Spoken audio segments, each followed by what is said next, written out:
Alright, so recently fans of both the artists Lil Uzi and Yeat have a lot to say about their current directions and where their career is going, and overall just a lot of like negative sentiment about what their music sounds like in general, you know? And what's very ironic is both of these artists have been one actually, Lil Uzi Vert, has been trying to appease fans as much as possible, and the other, Yeat, has been trying to break out of his shell and evolve even further past what he's already done. And finally, I'm going to talk about Carti, the person who goes against even what fans say and doesn't care at all. So what I'm trying to get at here is no matter what you do, fans will still be mad at you or have a problem with you or have a bone to pick with you. And of course, you know, you could say the music wasn't insane on either of their sides, at least the music that fans aren't unhappy with, but it actually goes deeper than that in my opinion, and I'm gonna explain. So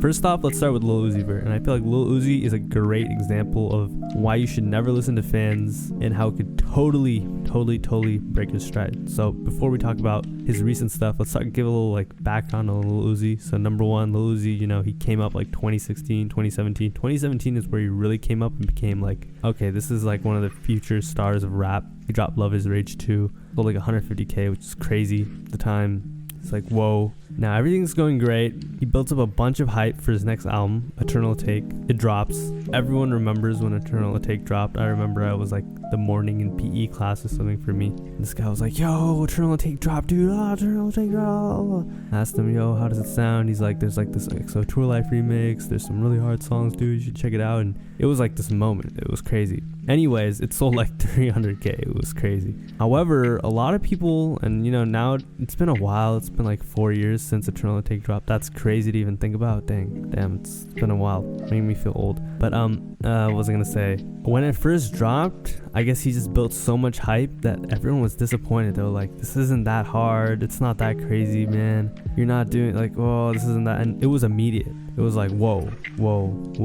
And you know, it was the normal stuff like that people on Twitter say, like, yo, this is trash. Oh, this is like, oh, so come on, give us something better. Like, you know, just hating for no reason, or maybe some reason they just didn't like it. But it was a solid project, and I would say that it kind of affected Lil Uzi's self-esteem. I believe there was like an Instagram live where he talked about how like Eternal Take wasn't that good, and he could have done better, this and that. Honestly, it was a good album. It was a good album. I go back to the album. That's a solid album, especially the deluxe where he put a ton of grails, and you know, he really did a lot he really satisfied his core fan base, which is why Eternal Take was fine. And then it just didn't have, I don't know, I guess it never really did live up to like that hype, but the hype was crazy, you know, probably one of the most hyped rap albums in a long time. Anyways, where am I going with this? After Eternal Take, Lil Uzi, he starts doing his antics, he does this and that, and he's about to promote his tape, Pink Tape. So the thing about Pink Tape was being promoted once again for like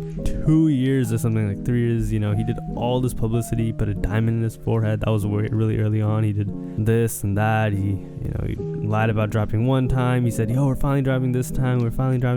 And you know, the thing about Pink Tape is, or Eternal Take had a really nice rollout, but Pink Tape didn't really have it. It was a bit shaky. It was a bit bumpy. However, there was still a lot of hype, because like, you gotta understand, Lil Uzi is still at the forefront of the youth in hip-hop or rap, you know, whatever this like new generation or however you want to classify it as. So everyone is still excited, like, yo, when is Lil Uzi gonna drop, and what is he gonna drop? Anyways, the time eventually comes and Pink Tape drops, and I'm not gonna lie, it was probably the worst Uzi project. I mean, it was the worst Uzi project in years and years and years, you know. It's definitely a low point for him, and here's the reason why. He tried to listen to fans and appease them. So I guess what he tried to do was drop like a rock album as well as some rap and like his old hyper poppy kind of like beat sound too, and he meshed it all into one. And what happened was, like, he dropped one of the most just muddy, messy albums ever.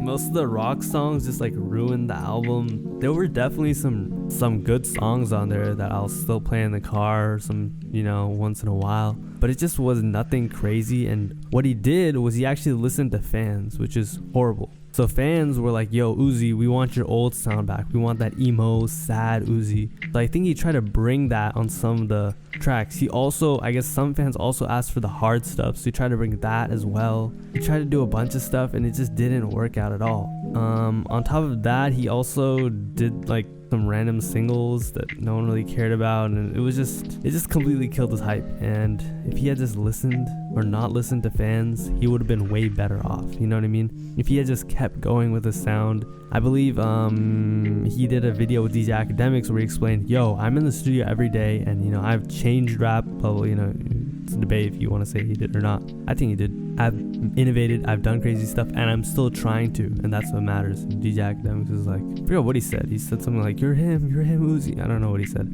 I might have just made that up. But, he was explaining he was trying, and it just didn't hit, and what really sucked was he wasn't really doing him. He was just trying to like make everyone happy, and in the process, he didn't make anyone happy. He didn't drop a good rock album. Like, bro, no, you're not gonna drop a good rock album. He didn't drop a great like Uzi hyper poppy, not hyper pop, it's just like the style of beat that it's like the hyper pop trap beat. He didn't really drop an album filled with that, and he also didn't drop like a great like almost regular rap album, so he just, and there were just like Lucy's everywhere, and there was just like one or two cool songs, just like not a great thing. If he had just locked in on one sound, he could have actually put together a really good project. And if he had just listened to himself, and if you want to progress, of course, do that, but do it for yourself, and then the fans will just flock to it if they mess with you, you know what I mean? Which people like Uzi. So it was a horrible mistake on his end. Another thing I saw I forget who said this, but someone said,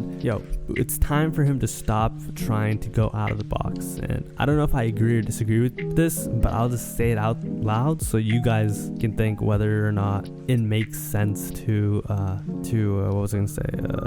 everyone. So what they said was, yo, Uzi, you're like pushing 30, right? You're getting to that age where you're no longer like that young guy that's making the new music and being experimental and dropping something that's like different from the entire industry, and you're the trendsetter and you're the new guy, you're the new kid on the block. Like, no, you're Lil Uzi, we know what we want to hear from you. Make that music, drop it, and let the fans enjoy it. Basically saying, yo, you're an old head, stop trying to be new and different. If you know Lil Uzi, he has an obsession with almost being like a teenager or a kid. So yeah, it is kind of mean, but I don't know. Do you think that's true?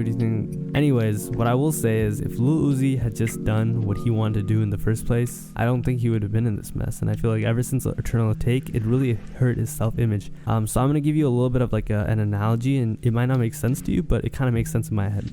So a lot of times what they say with fighters is a lot of their success, and fighters, all sorts of figures in entertainment, a lot of their success is tied into their self-image. And it's actually like a very interesting topic just on like psychology and I guess just the science of success or whatever you want to say it. But basically what they say is when a fighter loses a fight, a lot of times they can never bounce back because they no longer can look at themselves the same as they used to, where they were that winner, that guy that always won, the undefeated person, or this or that, or their nickname or their reputation. So I feel like Lil Uzi, before he dropped Eternal Take, he was him, H-I-M, like Lil Uzi was just dropping bangers on bangers. A feature from Lil Uzi would go crazy. Love Is Rage 2 was like a classic album. It still is a classic album. Eternal Take was cool, but it didn't live up the hype. There was a lot of hate. People were like, oh, Lil Uzi's falling off, this and that. And I don't even think it was that crazy, but I think it got to his head. And you can clearly tell by Pink Tape that, yeah, it shows.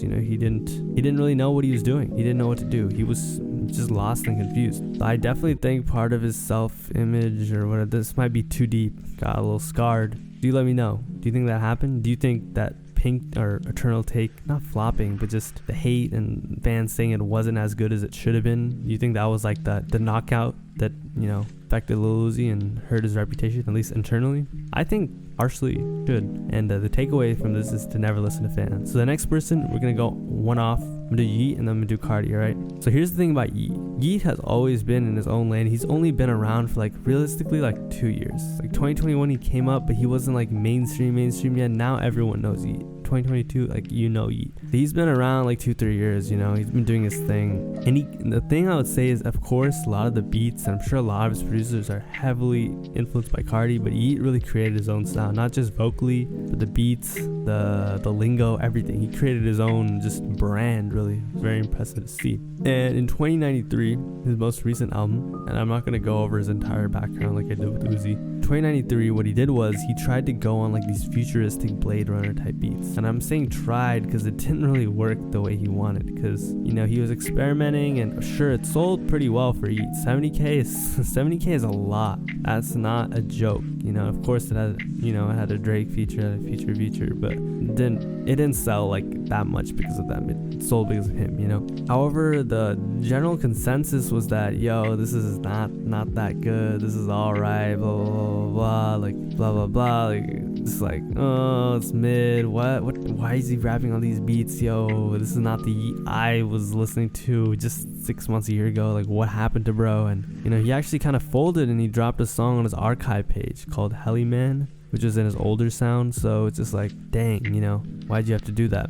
I feel like that's another case of just someone who, I think he was just having fun with that song. But the takeaway here, I'd say, is that you can never please fans, because those same fans, if Yeat had dropped the same album, a pretty big chunk of them would have been like, alright bro, like, what's next? Come on, really? You know what I mean? And I feel like his last album before 2093, the name isn't coming to my head, what's it called? Afterlife. I'm gonna be tripping. That album was like a perfect mix of like this little new wave, but also, you know, his old style. I feel like the new album, he went a little too experimental, which is cool, but, you know, it's just not gonna be adopted by fans as much. And something you'll notice is that, you know, you can't really appease everyone. You know, with Yeat, I feel like 2093, he has a really strong core fan base, so they still loved it. And as much as most people will say, like, even I'll say this, like, there are probably like 4 or 5 songs in the entire album where I could like run back and I like, whereas his older albums, there are more. There are at least like 10, if not more, you know? And that's not to say it's because, like, you know, half of his other albums were trending sounds on TikTok. I'd say, you know, a lot of it is just because he wasn't always doing something different. It was just the sound, but he was just doing him, you know. And in this album, he kept it the same. Sorry, not kept it the same, but kept doing his own sound and what his vision for his music was. And I think it's gonna pay off, you know. Even though fans are hating, I think it's gonna pay off. And his next album, he's gonna come correct. Of course, I can't tell the future. He might drop the worst music we have ever heard in our ears, but I think it definitely will be a great.